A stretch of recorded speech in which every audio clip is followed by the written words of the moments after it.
Hello everyone, welcome back our YouTube channel MS commerce classes. मैं हूं आपके साथ आरिफ सैफी। जैसे कि स्टूडेंट्स, मैं आपको पहले भी बता चुका हूं कि हम अपने इस चैनल पर लेकर के आए हैं अकाउंटेंसी और बिजनेस स्टडीज का कंप्लीट सॉल्यूशन, और ये सारा सॉल्यूशन आपको मिलने वाला है फ्री ऑफ कॉस्ट। बस आपकी कॉस्ट इतनी है कि हमारे इस चैनल को सब्सक्राइब कीजिए और बेल आइकन को जरूर दबाएं, जिससे कि हमारे इस चैनल पर अपलोड होने वाली हर एक वीडियो आप तक इजीली पहुंच जाए। तो मैं आपको बताना चाहता हूं कि अकाउंटेंसी और बिजनेस स्टडीज जो कि क्लास 11th या क्लास 12th की है, उसका कंप्लीट सॉल्यूशन, कंप्लीट कोर्स आपको इस चैनल पर मिलने वाला है अकॉर्डिंग टू सीबीएसई गाइडलाइंस। यानी सीबीएसई के अकॉर्डिंग जो भी गाइडलाइंस रखी गई हैं, जो भी सिलेबस डिसाइड किया गया है, जो कि एनसीईआरटी की बुक से या प्राइवेट बुक से आपको कराया जाएगा। लास्ट की वीडियो में हमने पार्टनरशिप की डेफिनेशन को एक्सप्लेन किया था, और आज की इस वीडियो में हम पार्टनरशिप के फीचर्स के बारे में बात करेंगे। तो ज्यादा वक्त न लेते हुए शुरू करते हैं आज की video. Let's start the class.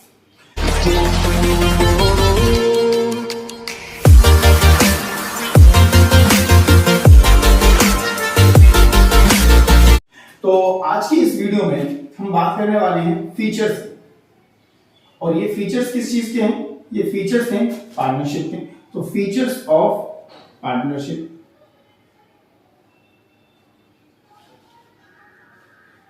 Partnership के फीचर्स की अगर हम बात करें तो फीचर्स का मतलब होता है कि वो क्वालिटीज जो कि उस चीज के अंदर है जिसकी हम बात कर रहे हैं। हम बात किसकी कर रहे हैं? पार्टनरशिप की बात कर रहे हैं। तो पार्टनरशिप में वो कौन कौन सी क्वालिटीज हैं, वो कौन कौन सी चीजें हैं, वो कौन कौन से एलिमेंट हैं जो इंक्लूड है इन पार्टनरशिप। अब पहला जो एलिमेंट है या फीचर है वो कौन सा है? पहला एलिमेंट है हमारा टू और मोर पर्सन। टू और मोर पर्सन। इसका मतलब हुआ कि पार्टनरशिप अगर आपको स्टार्ट करनी है तो पार्टनरशिप के लिए आपके पास कम से कम 2 लोगों का होना जरूरी है, जिसमें एक आप खुद होंगे और एक आपका कोई अदर पार्टनर होगा। फॉर एग्जांपल, कोई ए नाम का बंदा है और वो कहे कि मैं पार्टनर हूं, तो वो पार्टनर नहीं माना जाएगा, क्योंकि पार्टनरशिप के लिए कम से कम 2 लोगों का होना जरूरी है, जैसे कि ए और बी। तो ए और बी मिलकर के पार्टनरशिप फर्म को शुरू कर सकते हैं। इंडियन पार्टनरशिप एक्ट 1932 में कहीं पर भी पार्टनरशिप के मैक्सिमम मेंबर के बारे में बात नहीं की गई है, लेकिन इसके बारे में सेक्शन 464 कंपनीज एक्ट 2013 में बोला गया है कि किसी भी पार्टनरशिप फर्म में मैक्सिमम मेंबर 50 हो सकते हैं। तो यहां से हमें पता चलता है कि मिनिमम मेंबर 2 होते हैं और मैक्सिमम मेंबर 50 होते हैं। सेकंड फीचर की अगर हम बात करें तो सेकंड फीचर होता है एग्रीमेंट। सेकंड फीचर है एग्रीमेंट। एग्रीमेंट का मतलब होता है कि किसी भी काम को जब हम करते हैं और उसमें जो एक डॉक्यूमेंट तैयार किया जाता है जिसमें कंडीशंस वगैरह लिखी जाती हैं और उस पर सभी पार्टनर्स के साइन हो जाते हैं, उसको एग्रीमेंट बोला जाता है। लेकिन पार्टनरशिप के अंदर एग्रीमेंट 2 टाइप्स का होता है। First is oral agreement and second is written agreement. और ये बात आप अच्छे से जानते हैं कि भाई अगर रिटन एग्रीमेंट होता है तो वो किसी भी डिस्प्यूट के सॉल्यूशन के लिए बहुत ज्यादा जरूरी होता है। तो ओरल एग्रीमेंट से ज्यादा बेटर होता है रिटन एग्रीमेंट। तो रिटन एग्रीमेंट ही हमें बनाना चाहिए, लेकिन यहाँ पर कोई बाउंडेशन नहीं है कि आपको रिटन एग्रीमेंट जरूर ही बनाना है, लेकिन अच्छा ये होता है कि आप रिटन एग्रीमेंट ही अपने यहाँ तैयार करें। थर्ड नंबर पर होता है बिजनेस। थर्ड नंबर पर जो हमारा एलिमेंट है या हमारा जो फीचर है वो क्या है? वो है बिजनेस। कहने का मतलब ये है कि तुम्हारे पास कोई बिजनेस नहीं है और तुम 2 या 2 से ज्यादा लोग एक ग्रुप बना करके जुड़ चुके हो। क्या करने के लिए? पार्टनरशिप करने के लिए। लेकिन पार्टनरशिप करने के लिए किसी बिजनेस का होना जरूरी है जिसके अंदर तुम्हें या तो प्रॉफिट हो या फिर लॉस हो। तो प्रॉफिट अर्न करना हमारा मोटिव जरूर होता है, लॉस कभी कभी हमें हो जाता है, लेकिन वो प्रॉफिट हो या लॉस हो कब होगा? जब हमारे पास कोई बिजनेस होगा। तो बिजनेस का होना जरूरी है पार्टनरशिप के लिए। तो ये थर्ड फीचर था।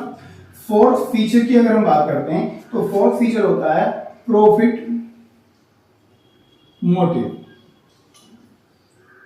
आप अच्छे से जानते हैं, क्लास 11 में पढ़ करके आए हैं। प्रोप्राइटरशिप आपने पढ़ा है, पार्टनरशिप पढ़ा है, कोऑपरेटिव सोसाइटी आपने पढ़ी है, जॉइंट स्टॉक कंपनी आपने पढ़ी है। हर एक के अंदर आपने एक फीचर देखा होगा, अर्निंग प्रॉफिट, और जिसमें आपको बताया गया होगा कि बिजनेस करने का जो एक मेन पर्पस होता है वो प्रॉफिट को अर्न करना होता है। बिल्कुल सही बात है। उसी तरह से पार्टनरशिप भी क्या है हमारे लिए, एक बिजनेस है, क्योंकि बिजनेस का होना जरूरी है पार्टनरशिप के लिए। और बिजनेस किस चीज के लिए किया जाता है, प्रॉफिट अर्न करने के पर्पस से किया जाता है। तो यहाँ पर भी जो एक फीचर है वो है प्रॉफिट मोटिव, यानी बिजनेस में प्रॉफिट अर्न करना हमारा मेन मोटिव होता है। उसके बाद फिफ्थ फीचर की अगर हम बात करते हैं तो वो होता है अनलिमिटेड लायबिलिटी। Unlimited liability,